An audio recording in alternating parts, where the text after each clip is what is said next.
friends, welcome back to part 3 of what I do for shingles and or fever blisters. So as you can see, my pore refining clay facial mask, remember it's got a new name, Bloom, same great packaging, same great product, is dried off, and it's kind of fun to stretch it out and kind of loosen it up.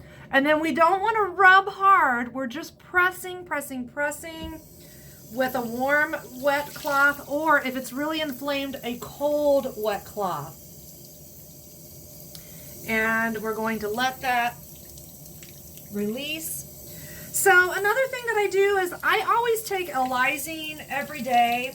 I have a great collagen supplement. I'll actually stop to show it to you right quick. And I change it up, but I'm funny about organic things, so I'll tag this in the comments. But this always has the amino acids in it. I happen to get more L-Lysine. Again, I'm not a doctor, I don't prescribe. This just happened to be on sale at the local health food store, but I'll tag it for those that are interested. And I'm upping my quantity of that and my vitamin C and just my vitamins in general, because for me, I tend to feel a little worn down. Once I can get control of the breakout on the skin through the mud masks, which just give you so much relief, and you can maybe even tell how much the swelling has gone down. And it's a process, you know, this, instead of me having 6 weeks of open wounds on my face and healing an open wound on my face with scarring, I might be able to get it down to a week and a half, maybe 2 weeks tops, to where you can't even tell that I had this major of the breakout. And so to reiterate, whoops.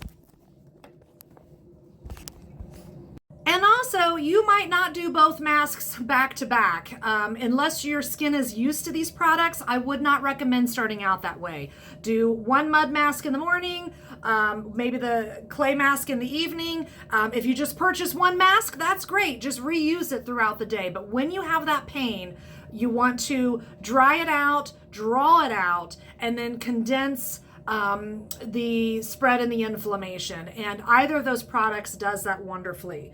Now, if you have super duper sensitive skin, from here you might go into like an L-Lysine cream or gel. What I like to do, and again, this is because I have used these products for over 30 years and I know what works for me. I take a tiniest bit of our vitamin C with caffeine because I like to get the nutrition on my skin as well as in my body, and like a half of a pump, because again, this is just a tiny part of your face. And then the vitamin E plus, because vitamin E is amazing for healing, and especially you can even use this on scarring. And then I gently will apply that. And I won't lie, this does have a bit of a slight tingle, not quite a full-on burn, but my skin is used to this. If you are not used to the masks, get yourself using the masks first, and then I let this dry in.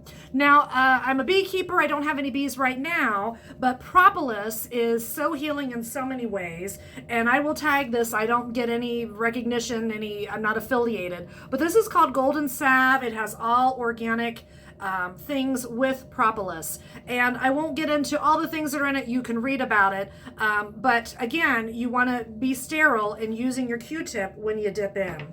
And then the other one that I just picked up at our health food store, you can get a small or a large tube, is called SuperLysine cold sore treatment. And so as this is drying off, and sometimes even when it's slightly moist, because when the skin gets dry is when that pain can come back. I mean, I take the tiniest little bit and I dab it on. I like to use Q-tips as much as I can, even though I'm very good about frequently washing my hands, just because it is more sterile. And then I can go into work, and this is going to dry down to a bit.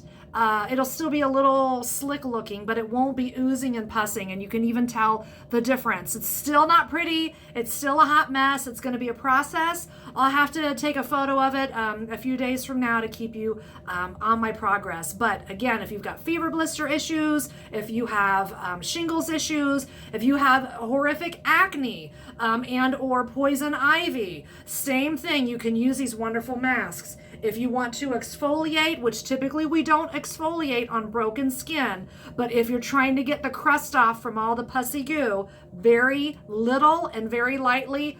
I love the raspberry scrub, but it is the big gun. So you want to be really gentle and really light pressured. And then we also have, and again, this is the old packaging, the exfoliating charcoal facial scrub, which is wonderful. And I'll do a video on that another day. Namaste and happy healing.